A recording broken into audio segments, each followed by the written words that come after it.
Students of class 12।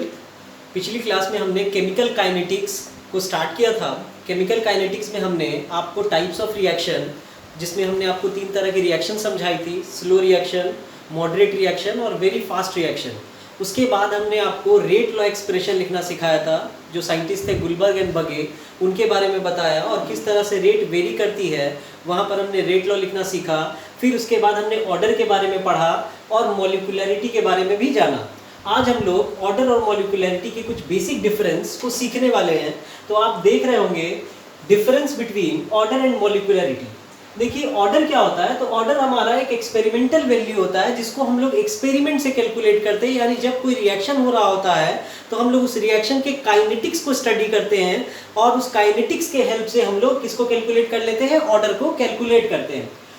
जबकि molecularity जो होता है वो प्योरली थ्योरेटिकल वैल्यू होती है और ये हमारे गिवन केमिकल रिएक्शन से निकलता है। यानी रिएक्शन हमारे पास एक बैलेंस रिएक्शन होना चाहिए और उस रिएक्शन के हेल्प से हम लोग आसानी से क्या निकाल सकते हैं, मॉलिक्यूलरिटी को कैलकुलेट कर सकते हैं। जो सेकंड डिफरेंस है हमारे पास वो ये है कि ये जो डिटरमाइंड होता है ऑर्डर, वो रेट लॉ एक्सप्रेशन से डिटरमाइन करेंगे। रेट लॉ एक्सप्रेशन आपको याद होगा कि आपने पिछली क्लास में पढ़ा था कि the rate of chemical reaction is directly proportional to product of concentration of reactant molecule raise to the power their number of moles. तो ये रेट लॉ से डिटरमाइंड होगा हमारा ऑर्डर, जबकि मॉलिक्यूलरिटी जो है वो एक गिवन केमिकल रिएक्शन से निकलेगा। और यहाँ ध्यान रखने वाली बात ये है, जो हमारे पास केमिकल रिएक्शन होना चाहिए वो बैलेंस्ड केमिकल रिएक्शन होना चाहिए और उसके each and every molecule taking part in chemical reaction must be in integral form. यानी जो मोल्स होने चाहिए वो इंटीग्रल मोल होने चाहिए मॉलिक्यूलरिटी को कैलकुलेट करने के लिए।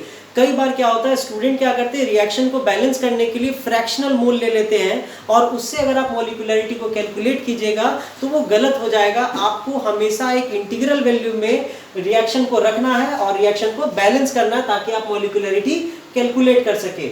नेक्स्ट जो थर्ड पॉइंट है हमारा डिफरेंस का, वो ये है कि ऑर्डर हमारा जीरो भी हो सकता है और फ्रैक्शन में भी हो सकता है। यानी ऑर्डर जीरो भी होगी और फ्रैक्शन भी होगी। अब आप बोलते हो सर ऑर्डर जीरो कैसे हो सकता है, तो इस पे हम लोग लेटर डिस्कशन करेंगे और इससे रिलेटेड कुछ एग्जांपल्स और कुछ रिएक्शंस भी हम लोग स्टडी करेंगे। फ्रैक्शन वैल्यू भी हो सकती है और इसके लिए भी हम रिलेटेड एग्जांपल्स आपको और आगे की क्लासेस में देंगे।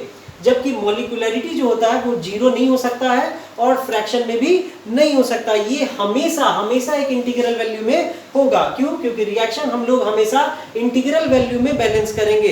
कभी भी किसी फ्रैक्शनल वैल्यू में अगर आप बैलेंस करेंगे तो जैसा पहले बताया कि आप मॉलिक्यूलरिटी गलत कैलकुलेट कर लेंगे। नेक्स्ट जो हमारे पास फोर्थ पॉइंट है उसमें हमने एक एग्जांपल लिया। देख रहे होंगे आप, अमोनिया का फॉर्मेशन है। ये हैबर्स प्रोसेस से फॉर्म होता है अमोनिया, जिसमें नाइट्रोजन का 1 मोल, हाइड्रोजन का 3 मोल और अमोनिया कितने मोल बना रहा है, 2 मोल बना रहा है। तो इस प्रोसेस में नाइट्रोजन, हाइड्रोजन और ammonia they all are in gaseous phase.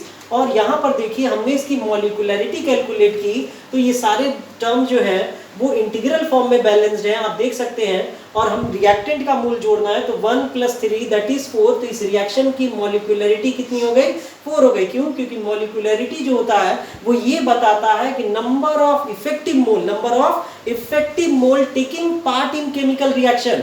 और केमिकल रिएक्शन कैसा होना चाहिए, बैलेंस्ड होना चाहिए। जबकि आप ऑर्डर देख रहे होंगे तो ये जो ऑर्डर है ये एक्सपेरिमेंट से निकला हुआ है। तो ये हमें कहां से पता चला, तो ये पहले से नोन था। ये डाटा हमारे पास अवेलेबल रहती है, यानी आपको इस डाटा के लिए सोचना नहीं है। ये डाटा आपके क्वेश्चंस में मेंशन रहते हैं। तो यहाँ पर आप देख पा रहे होंगे रेट बराबर के कंसंट्रेशन ऑफ N2 पे पावर 1, कंसंट्रेशन ऑफ H2 पे पावर 2। आप यहाँ पे देख पा रहे हैं यहाँ 3 है, लेकिन यहाँ पर क्या प्लेस है, 2। क्यों? क्योंकि ये एक्सपेरिमेंटल वैल्यू है। तो अब यहाँ पर देख रहे हैं जब हम ऑर्डर कैलकुलेट कर रहे हैं तो विल बी 1 + 2 दैट इज 3। तो आप देख रहे हैं सेम रिएक्शन के लिए मॉलिक्यूलरिटी 4 आई, जबकि ऑर्डर कितना आया, 3 आया।